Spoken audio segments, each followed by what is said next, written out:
Well, good morning, Lais.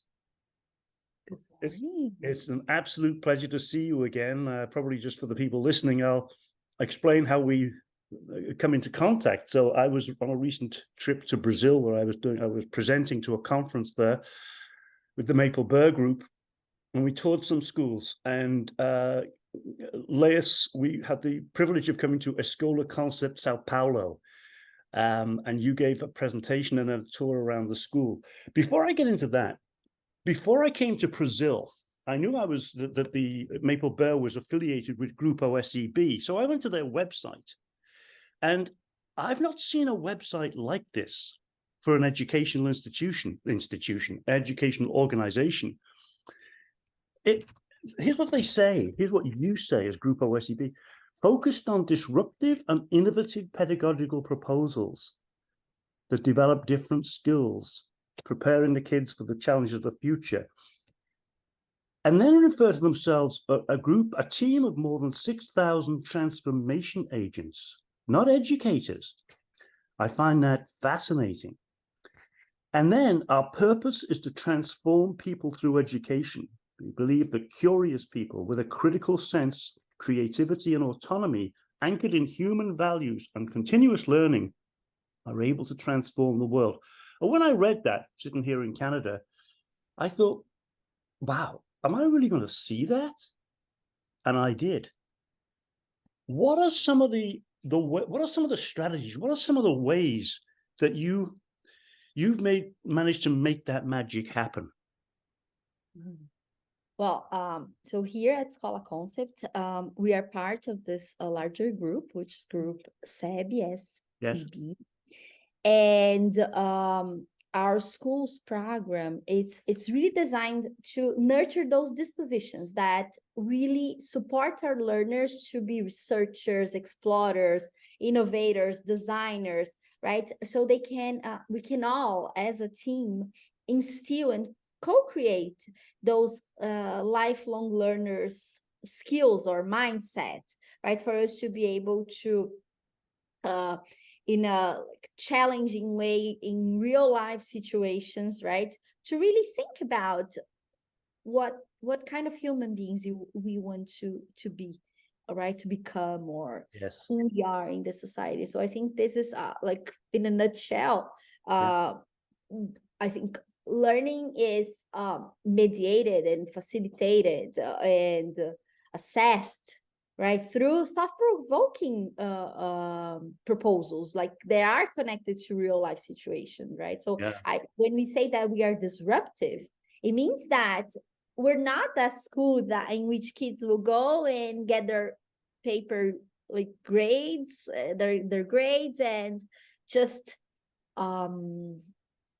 when they leave school, it's just like, okay, we're done. No, kids really have an opportunity to impact, to understand, to go beyond the school's walls. I think a little bit about the challenges that we instill, right? Not only in the children, the learners, but also in the teachers, right? Because for the school to be a place for where thinking thrives, and it's valued, rather than the technical part of like doing it just like for the sake of doing it, okay, tasks for the sake of doing it. We need to make sure we are instilling those dispositions that and sending the message across that thinking is really valued. For instance, what they have to say, how they build, how they co-create, and the whole team. I've grew a lot. I've been working here for 5 years, and I've grew so much in this journey, and I bet teachers grew too, and learners too. So I think that's like how can we positively impact the world we live in, and the school is part of the world, so it cannot be detached, right, from that. I think I love what you just said, by the way, about the fact it's not just about the students, because if the teachers and the educators and the transformation agents don't model that curiosity and that creativity and that inquisitiveness, no, I'm going to phrase it a different way. When the educators model it, then it's infectious to the students because they see it in action. One of the things that leapt off the page for me during the tour, during the visit, was the degree to which the learning appeared to be personalized, made personal to the individual learner. And you use a lot of project-based learning, don't you? Can you give us a glimpse into how that works, Lais? Yeah. So I think we are also in the journey in the matter of working on differentiation, personalization, the uniqueness, right? Kids with special rights, kids that don't have special rights in terms of all children matter. Yes. All kids that we want to understand who they are. So for us, what really matters is that we are teaching for understanding, meaning that we only move forward if they really understood some certain kind of subject, or we are teaching for them to change, to be the change, to make changes, right? And I think now, in terms of PBL, we started our journey back 5 years ago, reflecting upon project-based learning with like a strong inspiration from Buck Institute. Yes. But then I think we've been evolving and learning from our identity, and then we do have inspirations from the Buck Institute, from PBL works, and then also from the idea of progettazione that comes from Reggio Emilia approach. Yes. That brings this idea of impact, and also comes up with the picture that the projects are relations, right? Yes. Relations to the real world, relations to let me think about relations in movement, and valuing this idea of potentializing this feeling of belonging, this social emotional, being able to understand the child as a whole in a holistic way. And I think, right, from some of the actions that we put in place this year, and I think this is something that is important to emphasize, that belonging is the theme of the year, and we've been growing in the year after year. So we started with the like PBL works, and now we're going for more like something that we call like a projectual approach, and now we are already moving forward. And I think this comes a lot after the pandemics, because we as a school, our school grew double the size during the pandemics. And I think this has to do with the movement of thinking forward. I think we are really moving forward to think about the futures of education.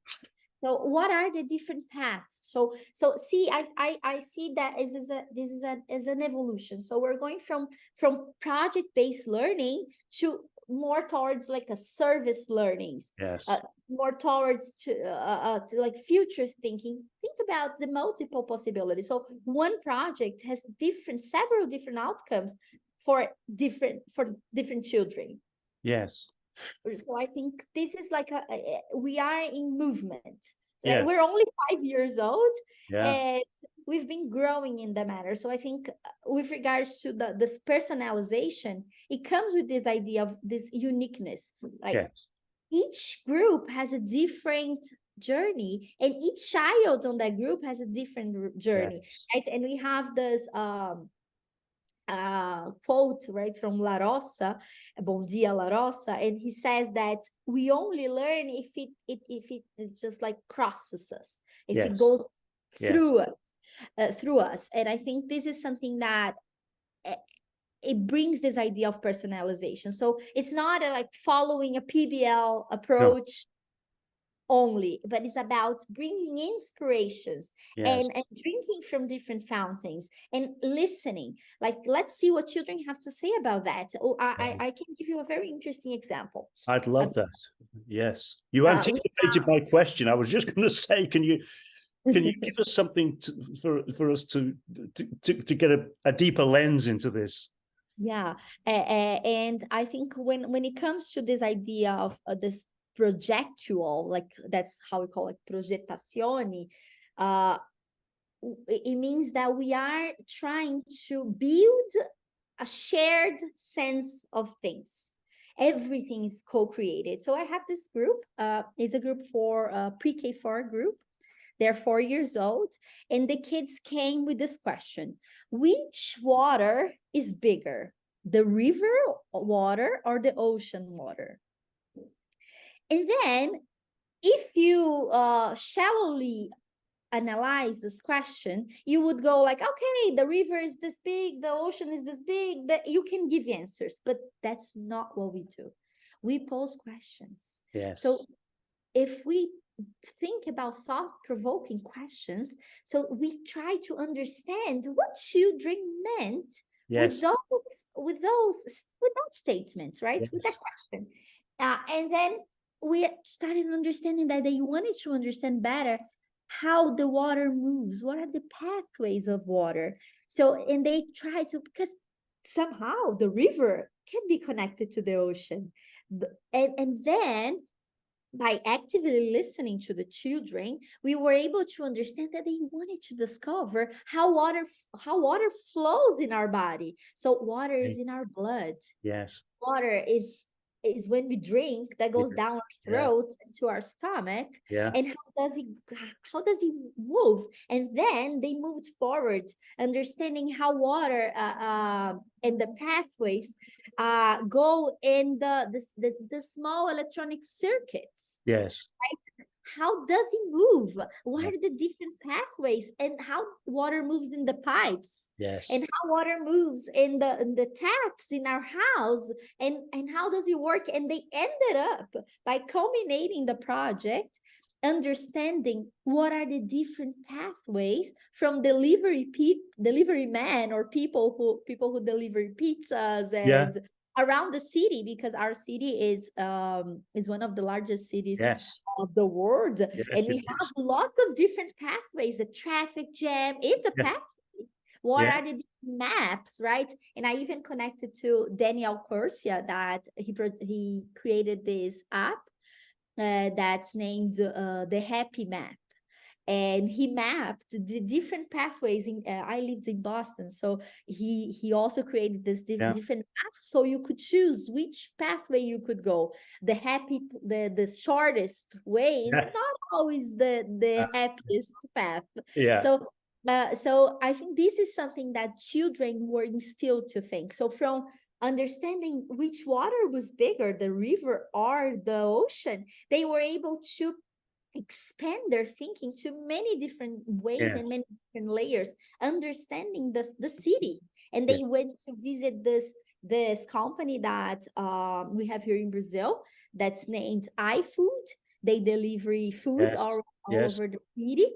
And they were able to really value and understand other people's roles in the society, right?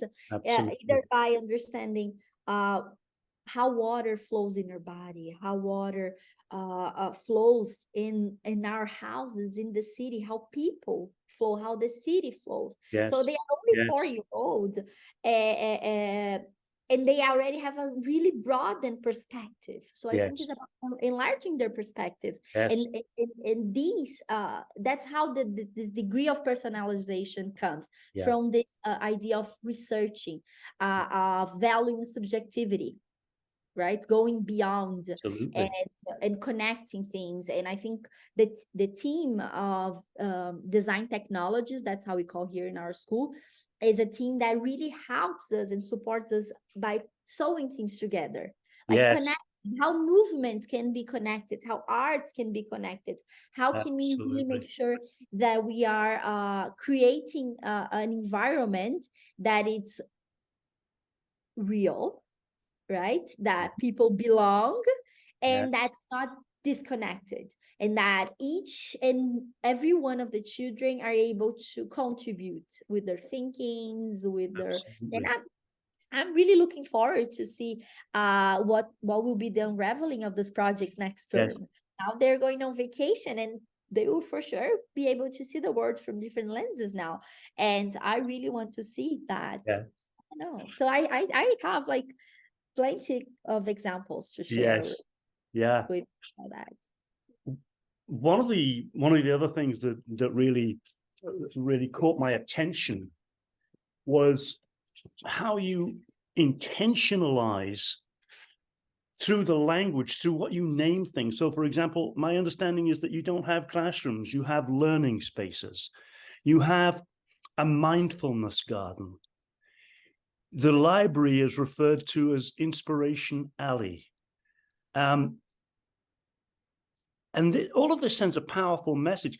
How important is that type of approach, that strategy of embedding the creativity into the structures?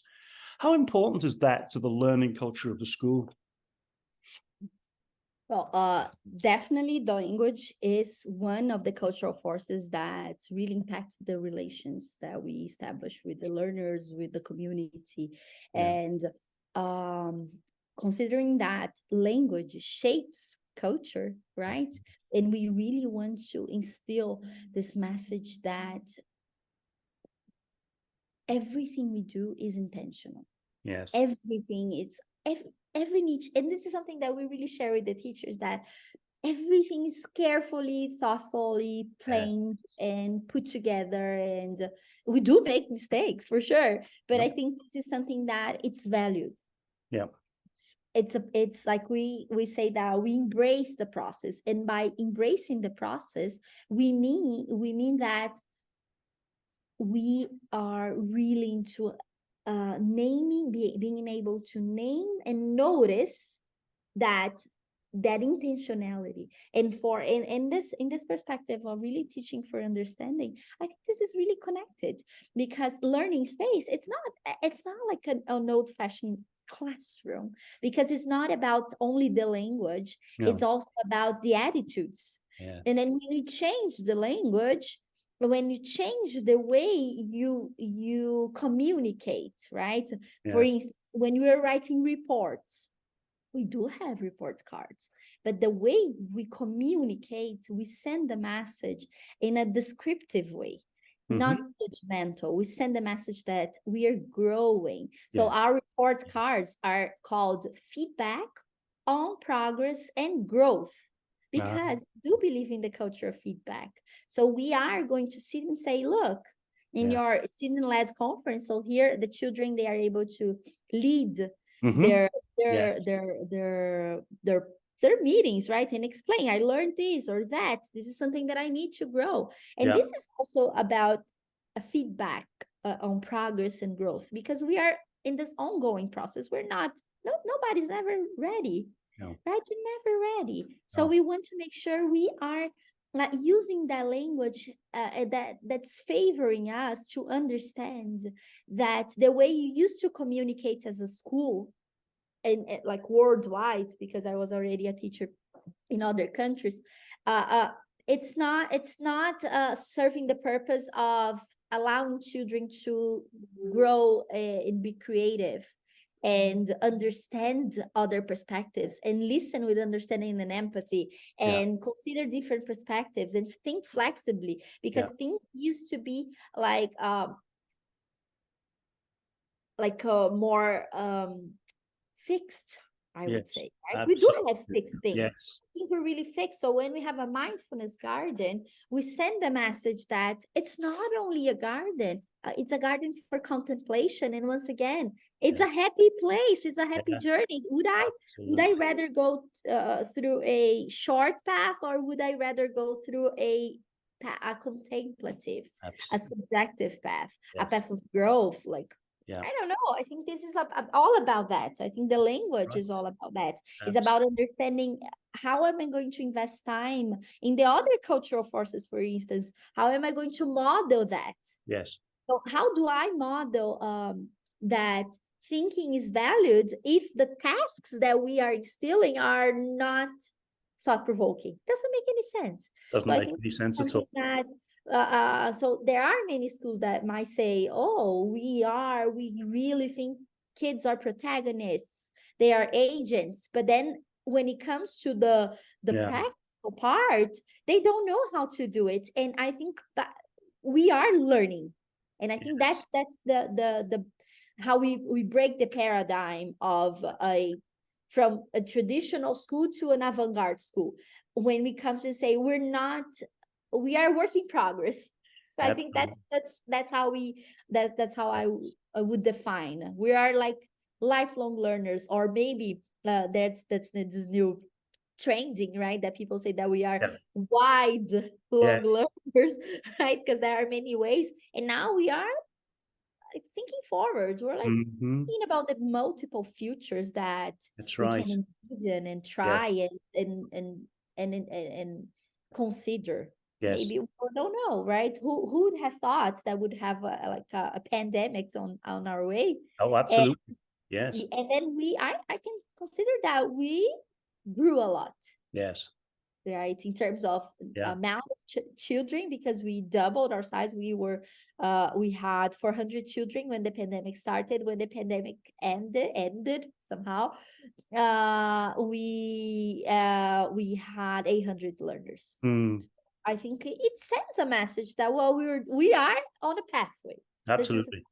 And we're learning, and I think that's how I would say that language impacts relations, impacts interactions, impacts how we manage, how we see perspectives. And children that really failed in other schools, when they come here, they feel valued, and they say, wow, I can show that this is learning, and how learning looks like in this concept. It's very interesting to see, and really meaningful. I think from someone who's been here since the very first beginning, it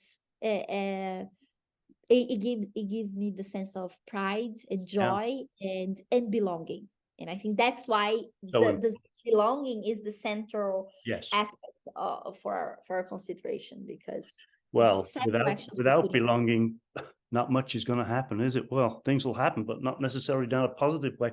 Just one more thing I'd like to ask you. I do the majority of my work is in schools. I work with businesses and other types of organizations, but in schools, it's mostly in the public education sector.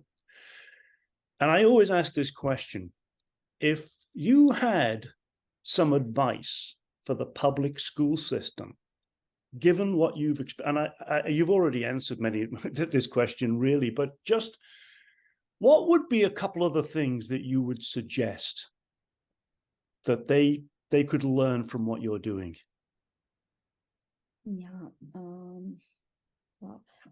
What I would say is that, as a suggestion, is super related to our mission, our values, and our pillars, right? We have 4 pillars in our school: collaboration, entrepreneurship, digital fluency, and sustainability.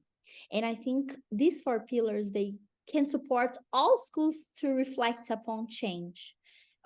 Because, for instance, sustainability can appear not only as taking care of nature, taking care of the environment, because I think this is also embedded, but sustainability can also appear as sustainability of results, sustainability of impact. How do really impact? And I think public schools, they have the power of really impacting a wider community. And when it comes to sustainability, we really want to consider that how are we developing citizenship? How are we acting upon protecting the environment? And environment, as our houses are also environments, right? About considering social responsibility. And I think social responsibility is a key word, because when you teach, I was a public school teacher, and I think that we need to think about our actions, right? How we are thoughtfully consuming and producing things. And Yeah. I think teachers, they really impact on this impacts us for our world like tomorrow, right? Yes. And I think this is something that is super related.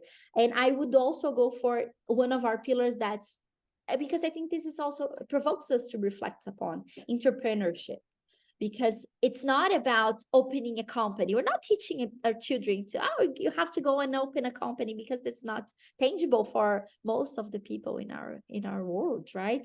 But it's about learning from mistakes, learning from failure, and embracing the process, because I think teachers, they also need to embrace this process, right? How can we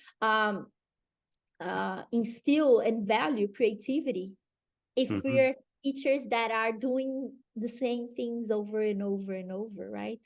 Absolutely. How can we, because this is a very interesting question, because I offer professional learning here in our school for the teachers, and I always ask them, what do you do here that's different from what you've done before?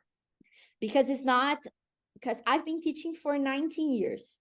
And now I'm a coordinator, right? Like teaching and learning coach. But after 19 years, I can say that it was very like 1 years, meaning that each and every one of the years, it was all different. But it was not 1 year repeated 19 times. No.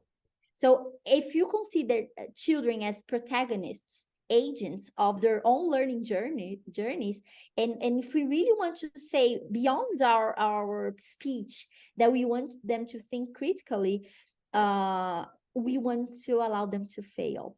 And teachers also must understand that failure is part of the process for them to be able to take risks. So entrepreneurship is about understanding how to deal with frustrations. We all have frustrations. So I think this is another piece of advice. So first one would be considering the sustainability of results.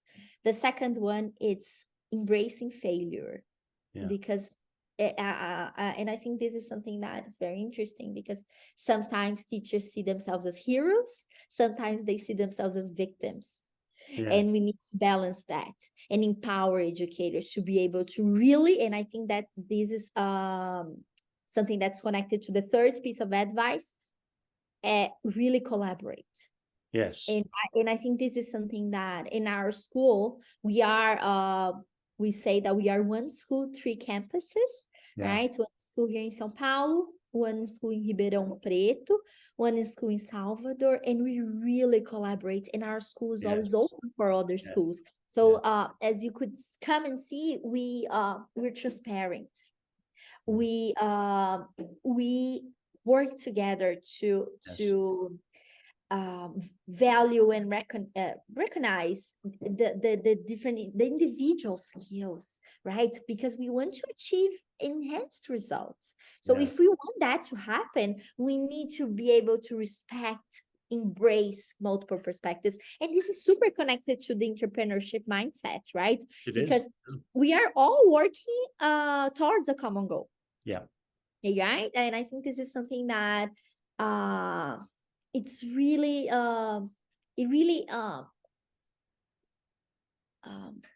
connects to my practice. And I would say also the last piece of advice, to connect with people digitally, because the world is not that big anymore. It can be bigger, but everything it can be in our hands. We just need to be able to be immersed in this digital world, being able to grow, right? Constantly grow, right? And there are so many tools to be explored. And I was a teacher in the US, and now I connect to teachers and an exchange, and can open doors for this real social impacts that we are, this real this common goal that we are looking for, and thinking about global experiences, not only for educators, not only for children, not only for communities, but for everybody in a more holistic and I don't know, a wider or broad way. I don't know. I think there are many ideas, right? I'm so passionate that I could be talking. You are indeed. And Lais, this has just been fascinating talking to you and getting your insights. You've been very generous, and I say a huge thank you. And I really hope that we can continue this at another time. Definitely, for sure. You have my contacts, my phone, my email. Feel free to reach out, and I'd love to continue those conversations and maybe I don't know, research or do something together. Some sort of partnership. Absolutely, yes. I'm thinking the same thing. Thanks so much, Lais. Thank you. Bye. Bye.